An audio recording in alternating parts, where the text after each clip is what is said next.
Takeaway Chinese, where you can take some Chinese away and experience progress day by day. Takeaway Chinese, we will promise you a difference.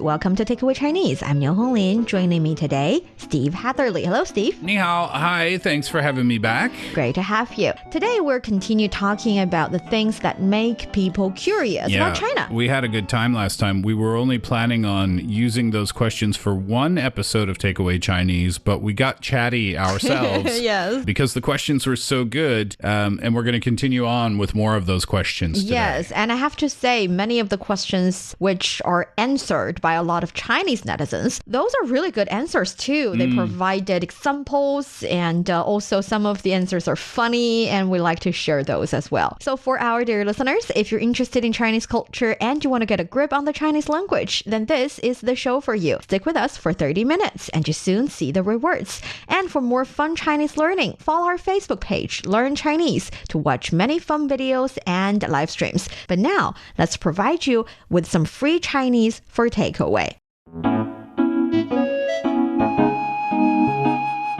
So let's now continue. What are some fun questions or important and useful questions asked by netizens outside of China?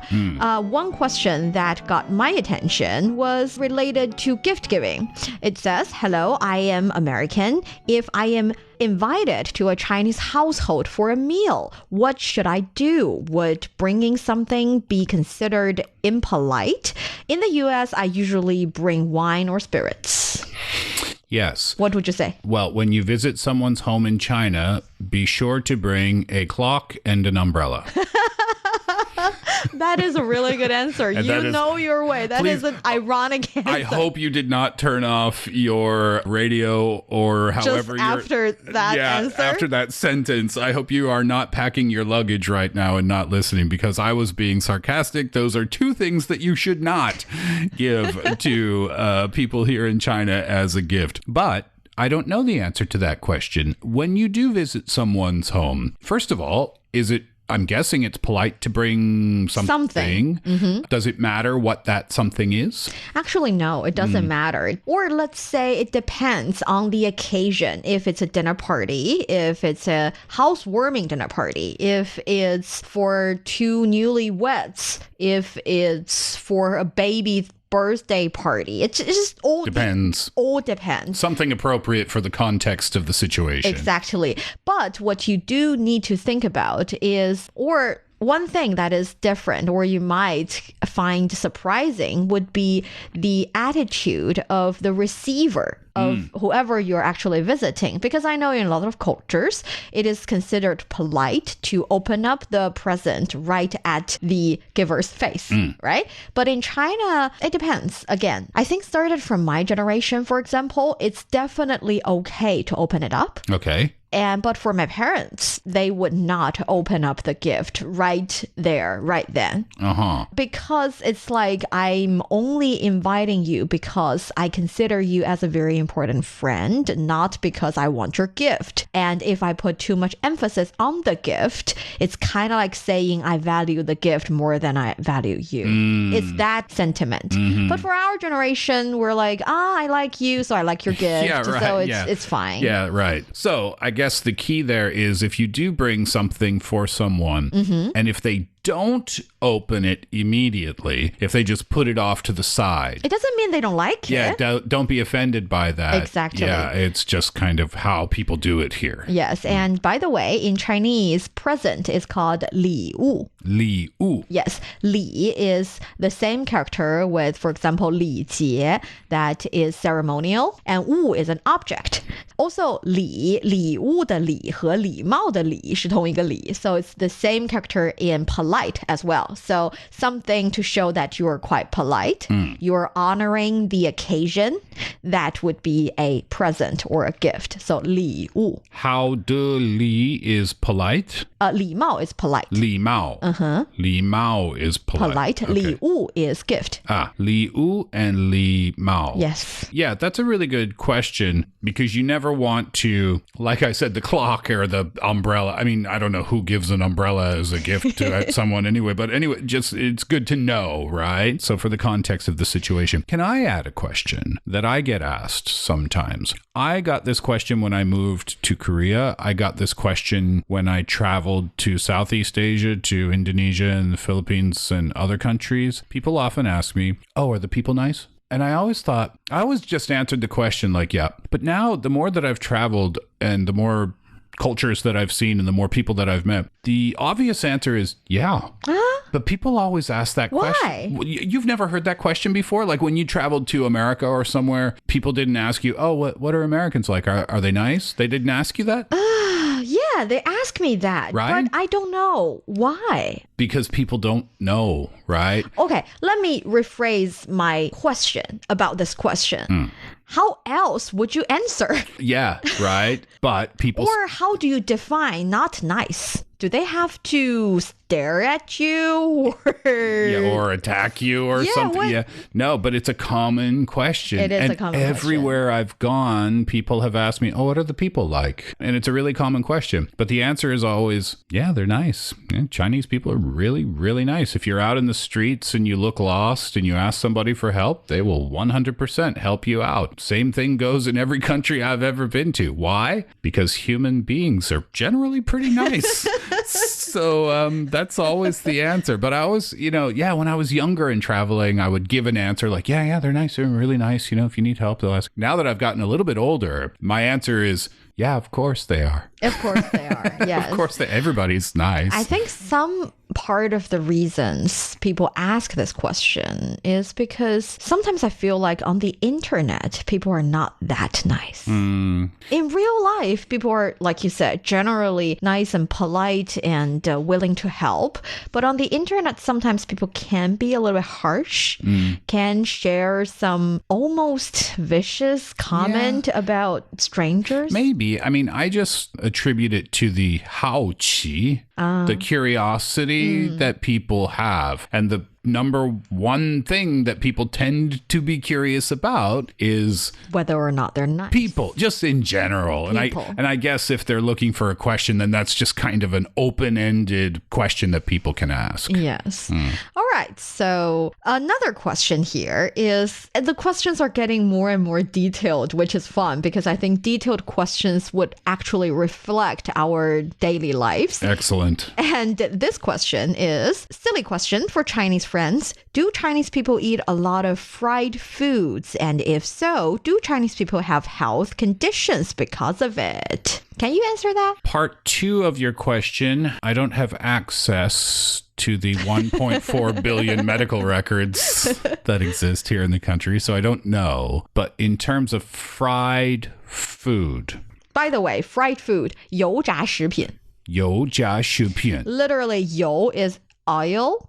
Actually, both edible oil or, I don't know, fossil fuel would be 油. And 炸 is fry. So deep fried 食品 food. 油炸食品 fried food. 油炸食品. Yes. I would say I definitely see fried food. Me too. But actually a huge fan. Yeah, as am I.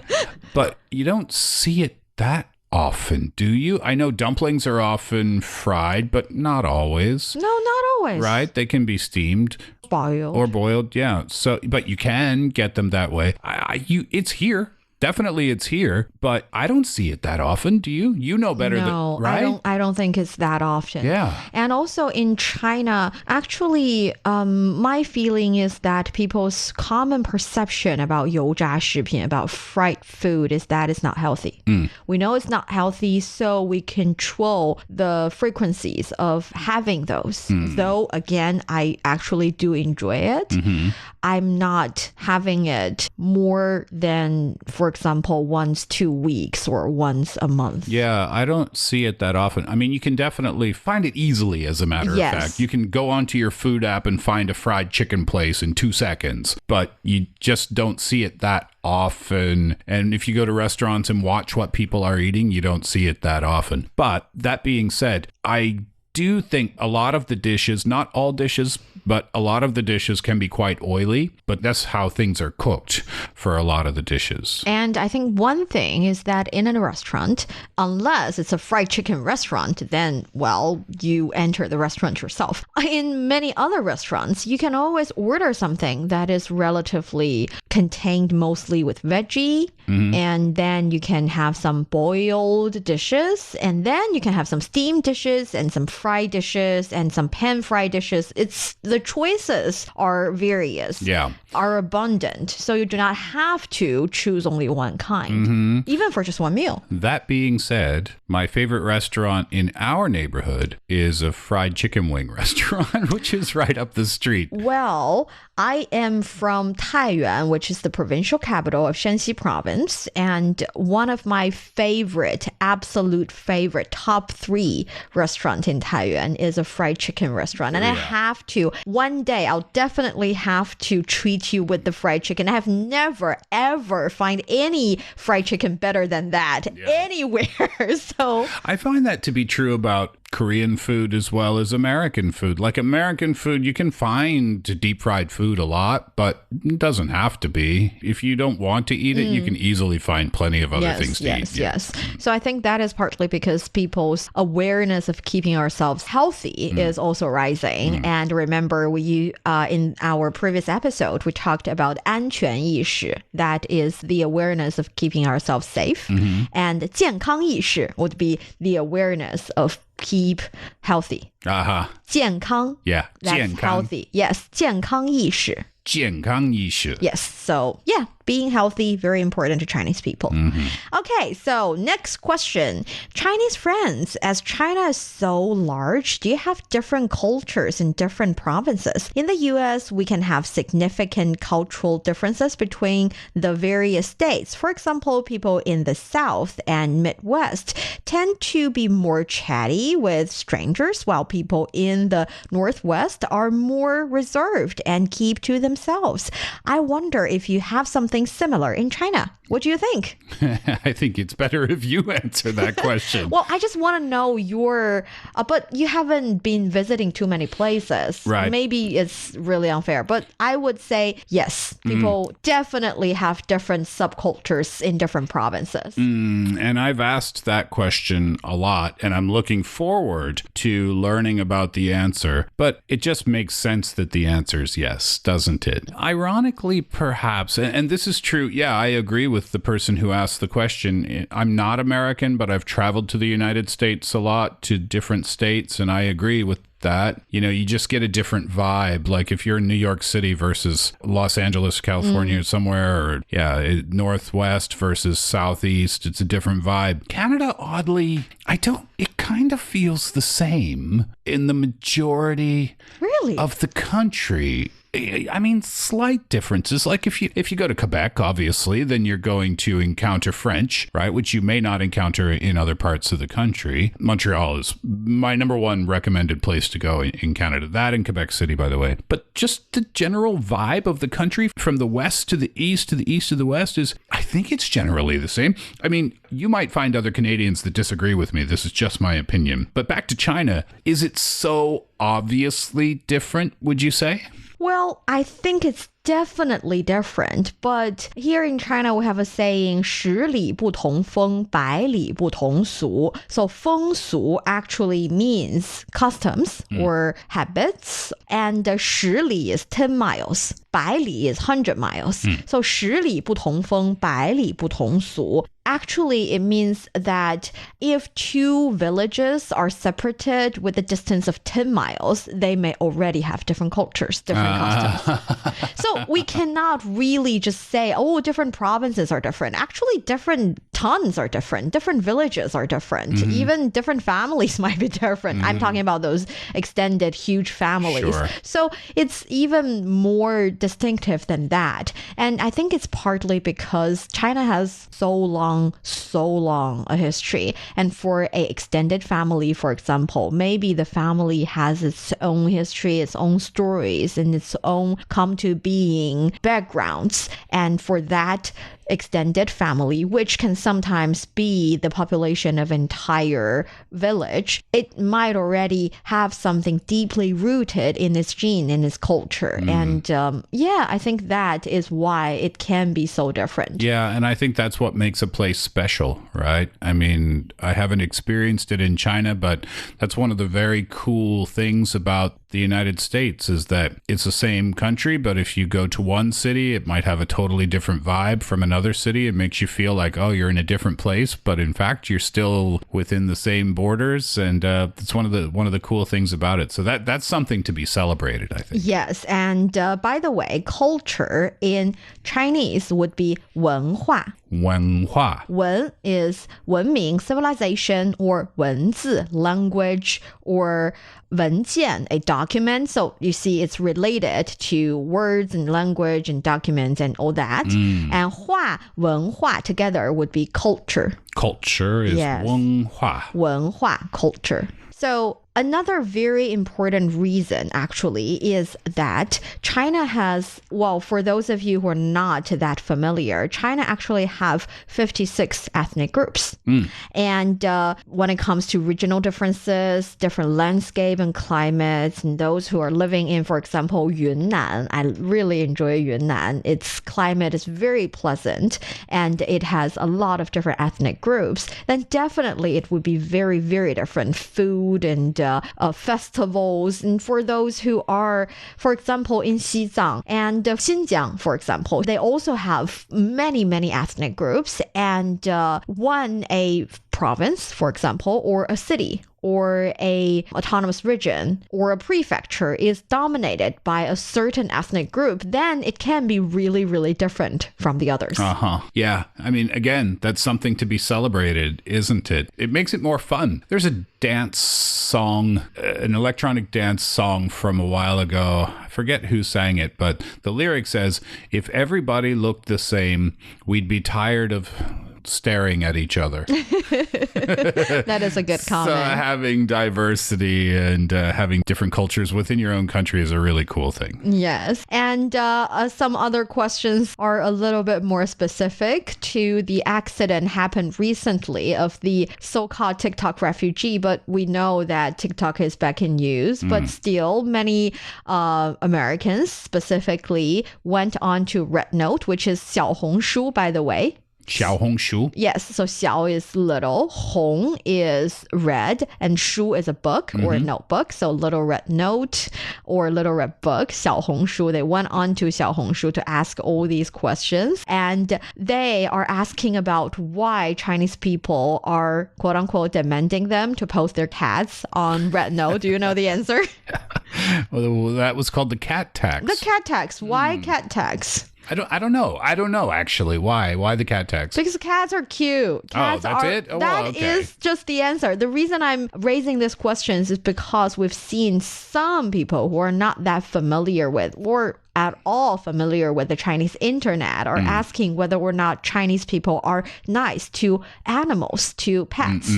So you are now in the office. You know how crazy those cat lovers are. Yes, they share their cats even when cat tax does not apply to them. 100% true. And dogs, too. At our local shopping mall, as a matter of fact, every weekend, almost every weekend, they have the local animal shelter that comes and sets up a booth for adoption. And they have, sometimes it's just cats and sometimes it's just dogs and sometimes it's dogs and cats. But there's always a huge crowd around of people looking at the animals. Yeah, definitely animal lovers here. That's for sure. Yes. So here in China, a lot of people, I think when it comes to 宠物, by the way, is pet, 宠物. 宠物. Not only are more and more people very much openly share their love for their pets. Actually, I've also seen two phenomenons. One is that like anybody else around the world or any pet owners around the world,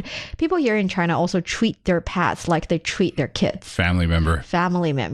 And that phenomenon is even expanding to our language. In China, we already talked about 宠物 being pet But actually both these words, or you can understand it as 动物. 动物 is animal. So it carries the meaning of object, and here animals. And 宠 is a kind of love, but it's a very specific kind of love. It's the kind of love that you want to take care of them. You want to spoil them. You want to do all the things for them. It's a bond, isn't it? It's not only a bond. It's more like you treat it as something that's more vulnerable and that depend on you. And that is why 宠爱 is also a Chinese word. It means the kind of love you would give to your favorite pet. Okay. You can also give it to your kid because your kid also depends on you. Your kid also needs you to take really good care of them.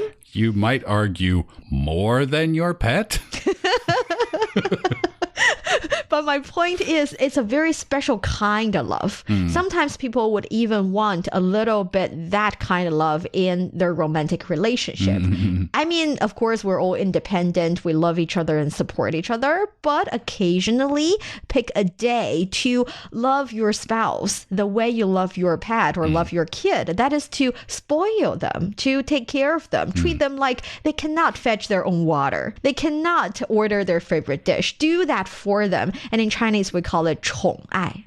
Yeah, there's a huge animal culture here. People love their pets. And when you go out for a walk, you see a lot of dogs out for their stroll with their owners too. One little cute thing that I see every single morning, there's a grandma that comes to a local restaurant, and she's very old and she has 2 poodles. And when she's eating, she ties the poodles up and just leaves them right in front of the window. So she can see the poodles and the poodles can see her. She's right in front of them. And the poodles just sit and watch and wait. Aww. And people will come by and look at the poodles and greet them. And the poodles are really friendly. But yeah, you see it all day, every day here. Oh, yes. A huge animal culture. So yeah, we love animals here. And another question I've come across, which is also, this one is getting, like I said, more detailed and also a little bit more sophisticated, is that general question, as a foreigner, I recently saw a post asking about the different ethnic groups here in China. Now, I've only seen those fair-skinned Chinese people. And what do minorities or different ethnic groups look like in China? Do you have an answer for that? Well, I went to my wife's yoga class one day, and one of her classmates walked up, and I thought she was, I don't know, Italian or from Europe somewhere. So I said, "Hi, I'm Steve." And my wife said, "Oh, she doesn't speak English. She only speaks Chinese." I said, "Oh, she's Chinese." I would never have guessed. Never in a million years have guessed. So the answer to that question, in my very, very, very limited one-time yoga class experience, is that, yeah, of course, the answer is yes.